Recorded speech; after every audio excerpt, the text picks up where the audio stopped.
हो, स्वागत आहे तुमचं आणखी एका नवीन मिनी ब्लॉगमध्ये. चला तर खूप दिवसानंतर आज शक्य झाले आपल्याला शेतात जाणं, म्हणजे जवळजवळ 4-5 महिन्यानंतर आज आम्ही शेतात आलो आहे. आणि झाडं बघितलं तुम्ही, माझ्या हाईटपेक्षा पण जास्त झाडं वाढलीत आणि इतकं छान वाटते ना सगळं ग्रीन. इथून आपला एंट्रन्स आहे आणि आपला हा 2 रूम आणि फर्शचं काम पण झालेलं आहे. आता ऑलमोस्ट मोठे मोठे कामं सगळी झालेत, पण अजून बरीच तरी आहेत.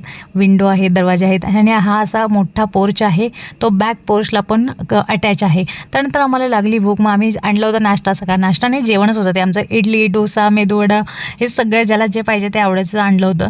आणि ते खाल्ल्यानंतर आम्ही गेलो टेरेसवर. टेरेसवरनं काय व्ह्यू दिसत होता बापरे, खरंच शेताकडचं वातावरणाला म्हणजे तोडच नाही कशाची, आहे की नाही. आणि त्यानंतर झाली संध्याकाळ, आम्हाला चहाची तलब झाली आणि मस्त चुलीवरचा ब्लॅक टी एन्जॉय केला. व्हिडिओज केले, खूप मस्ती धमाल आणि एन्जॉय केला आजची सुट्टी आम्ही. चला तर आजच्या ब्लॉगमध्ये एवढंच, भेटून नेक्स्ट ब्लॉगमध्ये. Till then bye bye. Thanks for watching. Love you all. Bye bye.